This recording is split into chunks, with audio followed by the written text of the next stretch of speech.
ရန်ကုန်တိုင်းဒေသကြီးအင်းစိန်မြို့နယ်ရန်ကုန်နည်းပညာတက္ကသိုလ် YTU စုဝေးခန်းမမှာ16ကြိမ်မြောက်အမျိုးသားအဆင့်သိပ္ပံနဲ့အင်ဂျင်နီယာဆိုင်ရာစာတမ်းဖတ်ပွဲ2026ကိုဩဂုတ်လ9ရက်မနက်9:00နာရီကကျင်းပပါတယ်။ပထမဦးစွာရန်ကုန်တိုင်းဒေသကြီးအစိုးရအဖွဲ့မှလူမှုရေးရာဝန်ကြီးဦးဘိုထေကအဖွဲ့အမှာစကားပြောကြားပါတယ်။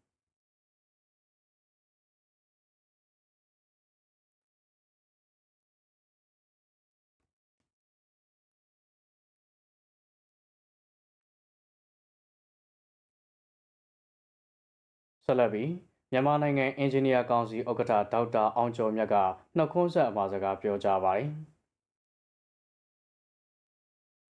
စာတမ်းရှင်များကသက်ဆိုင်ရာခေါင်းစဉ်များဖြင့်ဆွေးနွေးဟောပြောကြရာစာတမ်းရှင်များကိုရန်ကုန်နည်းပညာတက္ကသိုလ်ပေါမောက္ခချုပ်ဒေါက်တာတင်ကြီးက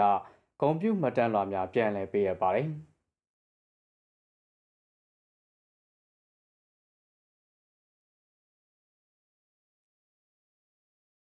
စာတမ်းဖတ်ပွဲကိုလူမှုရေးရာဝန်ကြီးဦးဘိုထေမြန်မာနိုင်ငံအင်ဂျင်နီယာကောင်စီဥက္ကဋ္ဌနဲ့မြန်မာနိုင်ငံအင်ဂျင်နီယာအသင်းချုပ်မှဥက္ကဋ္ဌ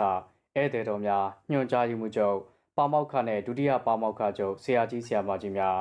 မြန်မာအာကာသအေဂျင်စီမှဧည့်သည်တော်ကြီးများနဲ့ဆရာဆရာမများကျောင်းသားကျောင်းသူများ200ဦးခန့်တက်ရောက်ခဲ့ကြပါတယ်။စာတမ်းဖတ်ပွဲခန်းနာမှာ Best Paper Award နဲ့ Best Presenter Award တို့ကိုရန်ကုန်နည်းပညာတက္ကသိုလ်ပေါမောက္ခချုပ်ဒေါက်တာတင်ကြီးကဆုချီးမြှင့်ပေးအပ်ခဲ့တယ်လို့သတင်းရရှိပါရခင်ဗျာ။